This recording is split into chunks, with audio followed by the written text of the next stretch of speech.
이제 2분밖에 안 남았습니다. 그런데 2분마저도 긴장감을 놓을 수 없는 상황이 됐습니다. 막판 연장전을 보는 듯한 그런 느낌이 드는데 한번 지수를 보실까요? 코스피입니다. 코스피 예상지수가 0.1% 오르면서 2479.65포인트의 종가 형성될 것으로 예상됩니다. 상승 포인트가 2포인트 정도밖에 안 돼가지고요. 오늘 장중 내내 그래도 상승부를 꾸준히 유지했었는데 막판에 이렇게 반납을 하더니 결국에는 상승으로 마감을 할 수 있을지도 미지수가 돼버렸습니다. 수요일, 목요일 흐름 좋다가 오늘장에서는 전강 후 약의 패턴이 뚜렷하게 나타났습니다. 다음으로는 코스닥 넘어가겠습니다. 코스닥 쪽으로도 마찬가지입니다. 장 초반에는 그래도 괜찮았는데요. 오늘장 1시 구간대 하락으로 전환되더니 저점 부근 마감 앞두고 있습니다. 3거래일 만에 하락 전환이고요. 그래서 802포인트 정도 선 종가 형성할 예정입니다. 전거래일 대비로는 0.6% 정도 하락하는 모습을 띠면서 오늘장에서 장 초반에는 그래도 강세 움직임이 뚜렷했었는데 결국에는 음봉이 나오네요. 코스피 같은 경우는 주요 이동평균선 가운데 20일 이평선 종가 기준으로 안착은 좀 어렵게 됐습니다. 지금 저점을 낮춰서 20일선을 약간 밑돈 상태로 거래 마무리될 예정입니다. 주간 기준으로 봤을 때 코스피 지수는 소폭이 마이너스입니다. 0.51% 정도 마이너스로 거래 마칠 예정이고 코스닥은 한 주간 별로 안 좋았네요. 수요일, 목요일 그래도 반등 움직임을 보여줬다 하더라도 워낙에 지난주 초반부터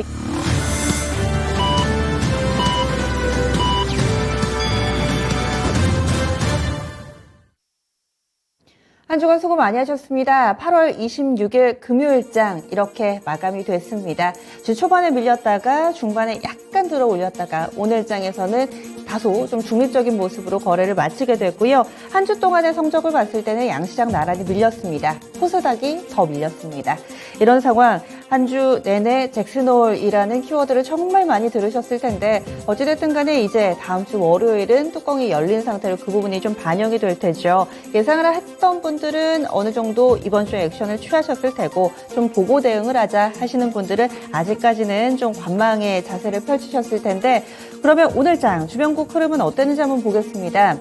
주변국가의 연동성, 최근 들어서 커플링이 굉장히 좀 약해진 모습을 나타낸 가운데 각 국가별로도 각계전투 양상 뚜렷합니다. 일본 니케이 225 지수부터 볼까요? 일본 증시는 잠잠하게 흘러가고 있습니다. 하루 오르고 하루 내리면서 박스권을 양호하게 유지하고 있는데 오늘은 약간 올랐습니다. 미국 증시 오름세 받은 영향 그대로 반영이 되면서 0.57%의 상승으로 28,641.38엔의 거래 마감이 됐습니다. 오늘 장 초반 갭상승으로 출발해서 상승 탄력이 좀 둔화되는 모습, 이런 패턴은 우리 증시와 좀 비슷했습니다. 장 후반에 오후장에 약간 더 부진해졌다라는 점 특징으로 볼 수가 있겠고요.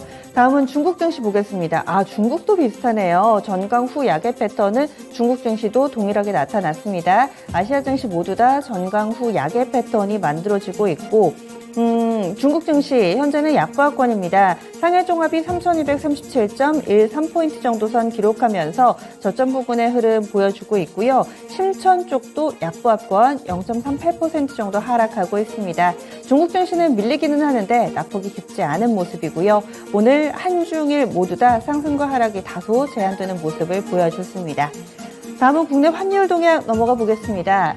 환율이 지난주 후반부터 상당히 무섭게 오름세를 나타냈다가 금통이 지나고 나서는 그래도 어느 정도 진정되려는 모습을 나타내고 있습니다. 오늘도 원달러 환율은 제자리를 찾아가려는 흐름 이어졌는데요. 4원 가깝게 하락했습니다. 3원 90전의 하락으로 1331원 30전에 거래 마쳤습니다. 1330원 선 초반에서 오늘장 종가 형성하면서 주 후반에 수목금 원달러 환율이 하락했네요. 3거래일 연속해서 환율은 하락 움직임 보여줬습니다.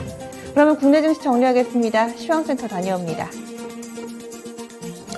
네, 한 주의 마지막 거래일이었습니다. 잭슨홀 미팅이라는 큰 이벤트를 지나는 와중에 오후장이 조금 더 아쉽게 흘러갔던 양시장의 모습이었죠. 자, 코스피와 코스닥 마감 시황이 어땠는지 그 상황 지금부터 살펴보도록 하겠습니다. 금요일장 마감 시황 정리를 해드리죠. 자, 코스피부터 먼저 짚어보겠습니다. 자, 코스피 보시면 사흘째 상승 마감이긴 합니다만 상승폭이 좀 반납이 되면서 거래를 마치게 됐습니다. 종가상으로 보시면요, 전장 대비 0.15%의 소폭 상승으로 거래를 마쳤죠. 포인트로 3.7포인트가 올랐습니다. 거래대금은 8조 원에 조금 못 미치는 수준 확인됐고요. 종가 2480선 조금 넘어갔습니다. 2481포인트 확인되었습니다. 자, 그러면 이어서 분봉통에서 장중의 움직임 좀 보겠습니다. 장 초반에 2497포인트까지 도달하면서 2500선까지 가나 이런 기대감도 좀 만들었었는데요. 그 뒤로 계속 상승폭을 줄어드는 흐름이 확인이 됐습니다. 장 막판까지 계속 이어졌고요. 결국 상승폭 거의 다 줄이면서 거래를 마치게 됐죠. 2480선 약간 넘어가면서 거래를 마쳤습니다. 자, 이어서 수급 상황도 보시죠. 외국인도 오늘은 기관까지도 또 매수가 많이 붙었던 하루였는데 이 개인의 매도세가 좀 강했습니다. 자, 보시다시피 외국인이 1,300억 원 이상 매수 우위였고요. 기관도 1,000억 원 이상 순매수였지만 개인이 뚜렷하게 팔았습니다. 개인이 2,500억 원 이상 매도 우위를 보여줬던 하루였습니다. 자, 이어서 업종별 등락도 살펴보도록 하겠습니다. 자, 오늘 등락률 하락 업종이 좀 더 많았으니까요. 등락률 하위 순으로 먼저 체크를 해보시죠. 가장 크게 내렸던 업종부터 보겠습니다. 통신업 쪽이 좀 부진했죠. 1.43% 떨어지면서 이쪽이 좀 휘청거렸는데 통신 3사들 주가 모두 밀리면서 상승 하루 만에 다시 하락으로 돌아섰습니다. 자, 그리고 그 뒤를 이어서는요. 섬유의복 업종도 1.17% 밀리면서 거래를 마치게 됐습니다. 다시 솟구치는 거가 싶었던 어제장의 흐름이었는데요. 상승 하루 만에 다시 또 이쪽도 돌려놨죠. 업종 대표 종목인 FNF에 뚜렷한 하락이 영향을 미쳤다고 볼 수가 있겠고요. 자, 그리고 그 뒤를 이어서는 비금속 광물이 1% 넘게 이쪽도 밀렸고 의약 0.94% 내렸습니다. 그리고 보험도 0.73% 그 뒤로 하락폭을 보여줬습니다.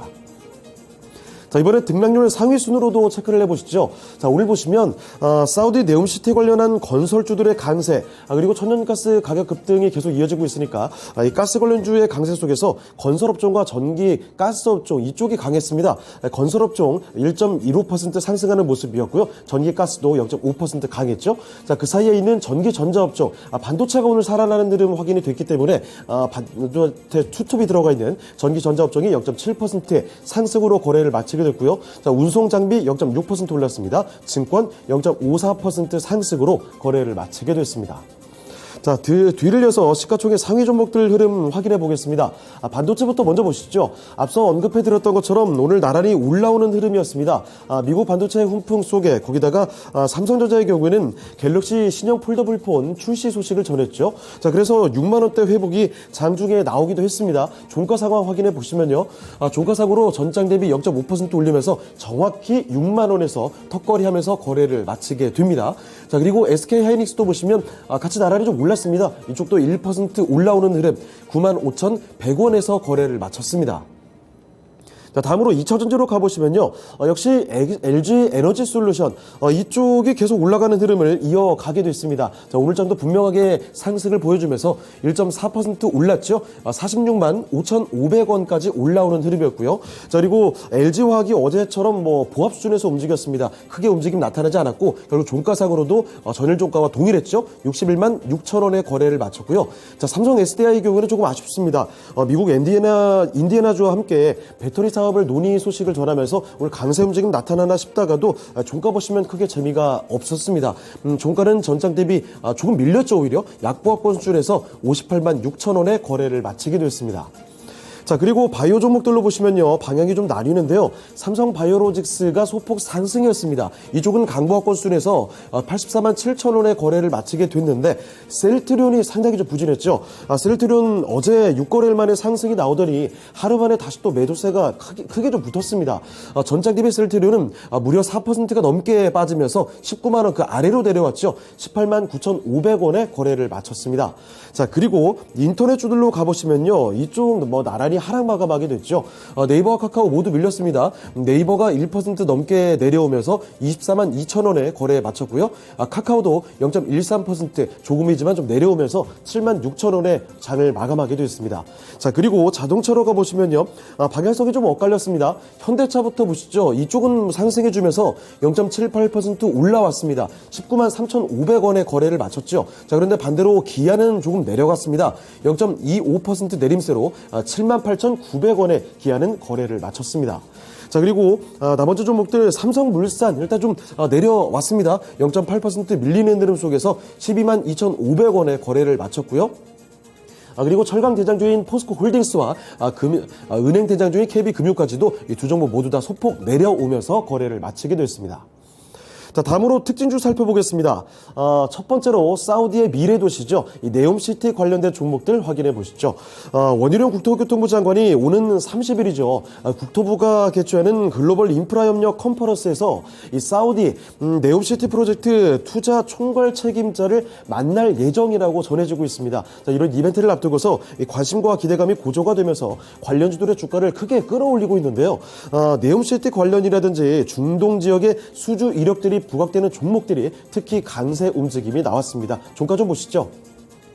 그 대표적인 종목이 바로 한미글로벌 이 종목입니다. 요즘 계속 강했는데 오늘장 특히 상한가까지 도달하면서 거래를 마치게 됐죠. 장 막판까지도 매수세 강하게 붙었습니다. 17,900원에 거래를 마쳤고요. 자, 그리고 세아특수각이 오늘 크게 올라왔습니다. 이 종목도 마찬가지로 상한가까지 기록이 되면서 폭등을 하면서 거래를 마치게 됐고, 세아 관련된 그룹주들 다 좋았죠. 세아홀딩스, 세아베스틀 지주까지도 급등세가 이어졌지만 이쪽은 윗꼬리를 길게 달았습니다. 이 밖에도 다스코나 히림 같은 종목도 뚜렷한 강세가 나타났고요. 자, 그리고 관련 수주 이력이 있는 현대건설부터 해서 현대 관련된 종목, 현대건설기계와 현대두산인프라코어 이렇게 관련된 건설과 건설 장비 쪽의 종목들이 일제히 또 강세 움직임이 매수세가 강하게 붙는 움직임이 확인이 됐습니다. 자, 현대건설기계 그리고 현대두산인프라코어까지 모두 다 급등세가 연출이 됐고요.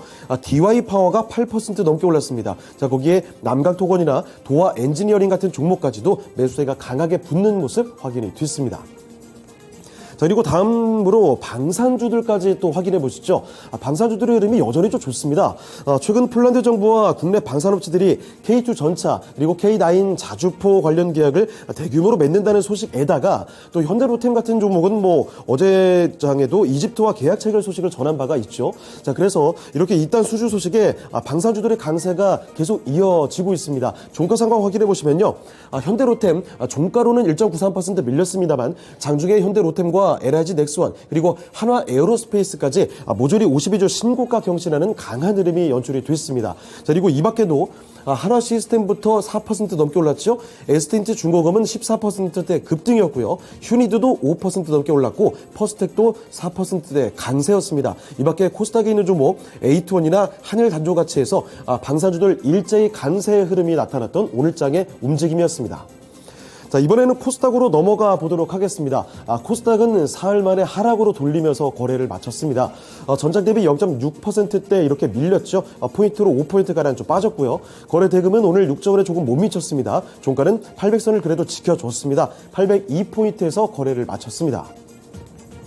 자, 그러면 분봉통해서 장중의 움직임 좀 보시죠. 거래소와 비슷한 패턴입니다. 역시 장 초반에 813포인트 이렇게 고점이 확인이 일찌감치 됐고요. 그 뒤로는 계속해서 내려오는 흐름이 장 후반까지도 이렇게 확인됐습니다. 결국 하락 전환이 됐고 801포인트까지 저점이 나왔다가 그 뒤로 조금 올려주는 수준에서 거래를 마치게 됐습니다. 자, 이어서 수급도 보겠습니다. 어제와 반대로 외국인과 기관의 양매도가 나타났던 하루였습니다. 자, 외국인도 그리고 기관까지도 모두 다 500억 원에서 600억 원 가량 매도 우위가 나타났고요. 이런 가운데 개인만이 사들였습니다. 자, 개인은 1,085억 원 순매수 흐름이 나타났습니다. 자, 그리고 이어서 시가총액 상위 종목들 흐름 보시죠. 오늘 하락 종목이 확실히 좀 많았습니다. 먼저 제약바이오부터 보시면요. 셀트리온 형제들이 사흘 만에 나란히 좀 내려왔습니다. 셀트리온 헬스케어가 4% 넘게 내려왔죠. 71,400원에 거래 마쳤고요. 셀트리온 제약도 3%대 뚜렷하게 내려오면서 78,400원에 오늘 장을 마감하게 됐습니다. 자, 그리고 그 사이에 위치한 HLB가 그나마 좀 선박해졌죠. 이쪽은 그래도 소폭이지만 상승해주면서 빨간불을 켜면서 거래를 마쳤고요. 아래쪽에 알테오젠 이쪽은 뚜렷하게 하락이었습니다. 3.5%가 내려가는 흐름이었죠. 65,300원에 거래를 마쳤습니다. 자, 그리고 다음으로 2차전지 가보시면요. 자, 먼저 양극재 종목들 에코프로 BM과 LNF가 모두 내렸습니다. 에코프로 BM이 1.89% 빠졌고요. LNF는 낙폭이 더 컸죠. 3% 넘게 내려오면서 23만 500원에 거래를 마치게 됐습니다. 자, 그리고 에코프로 BM의 모회사인 에코프로도 마찬가지로 크게 내렸습니다. 거의 4% 가까이 내려오는 흐름이었고요. 10만 8,900원에 오늘장 종가 확인이 됐죠. 자, 그리고 전해질 종목인 천부까지 2차전지 관련된 종목들은 모조리 하락이었습니다. 이렇게 1.25% 내려오면서 22만 1,600원에 거래를 마쳤습니다. 그리고 게임주들로 가보시면 여기도 뭐 전부 내림세로 거래를 마치게 됐죠. 카카오 게임즈부터 확인해 보시면요. 2.25% 내려갔고요. 펄어비스도 마찬가지로 2%대 내려오면서 거래를 마치게 됐습니다. 자, 아래쪽에 위메이드도 마찬가지 흐름이었죠. 자, 위메이드도 역시 2%대 내림세 62,900원이 오늘장의 종가였고요. 자, 그리고 콘텐츠 쪽으로 보시면 역시 스튜디오 드래곤이 그래도 빨간불 들어오면서 강세 움직임 나타났습니다. 0.9% 이쪽은 올렸고요. 76,700원이 오늘장 종가였습니다. 자, 반대로 CJ ENM은 0.7% 오늘장 빠지는 모습 확인이 됐습니다. 자, 그리고 엔터주인 JYP 엔터테인먼트 요새 흐름이 상당히 좋았죠. 자, 그렇지만 오늘장은 조금 내려오는 흐름 1.6% 내림세로 67,000원에 거래 마치게 됐고요. 반도체 종목들 오늘 괜찮았습니다. 리노공업도 좀 올라오는 흐름이었는데요. 전장 대비 0.8% 소폭 상승으로 거래를 마치게 됐습니다. 자, 이번에 특징주로 가보시죠. 첫 번째 특징주는 비료주들 확인해 보겠습니다. 세계 최대 비료업체인 야라 인터내셔널이 화학비료의 원료죠. 이 암모니아 생산을 대폭 축소하기로 결정을 했답니다. 자, 그래서 유럽 비료 생산 감소에 대한 우려감, 유럽 쪽의 비료 생산이 줄어들겠다. 이런 우려감에 따라서 국내 비료 그리고 관련돼서 사료 관련된 종목들도 강세 움직임이 나타났습니다. 대표적인 종목들 꼽아봤는데요. 효성 OMB가 특히 주가 반응이 강했죠. 오늘 종가상으로도 11%대 급등으로 거래를 마치게 됐고요. 12,100원의 종가가 나왔습니다. 자, 이 밖에 남해화학과 누보까지 그리고 하늘사료 같은 종목까지 뚜렷한 강세였고 대창솔루션 같은 종목은 암모니아를 유통하기 때문에 이렇게 관련주로 부각이 됐습니다만 종가 상황으로 보시면 크게 강하지 못했죠. 윗꼬리를 꽤 달았고요. 0.2% 소폭 올리면서 거래를 마쳤습니다. 자, 그리고 하나만 더 보시면 최근 자주 거론됐던 가스 관련주들 보겠습니다. 당장 오늘 뭐 특별한 이슈가 있지는 않았습니다만 최근 들어서는 뭐 미국의 천연가스 가격의 급등세라든지 유럽의 가스 대란에 대한 우려감 이런 그 언급을 누차 해드리는 바가 있죠. 자, 이렇게 국제 천연가스 가격이 계속 급등세를 보이고 있기 때문에 국내 가스주들의 수혜 기대감에 주가도 강세가 나타나고 있습니다. 자, 오늘 관련된 종목들 역시나 강세 움직임이 나타나는 모습이었죠. 경동도시가스 같은 종목이 2% 올랐고요. SH에너지화 그리고 대성에너지가 6%대 나란히 뚜렷한 강세였습니다. 자, 이 중에서도 특히 GSA 같은 종목이 가장 강했습니다. 8.9% 뚜렷하게 올라오면서 7,000원대 위로 올라왔고요. GSA 에너지 같은 종목도 2.4% 강세로 거래를 마쳤습니다. 네, 지금까지 마감시황 전해드렸습니다.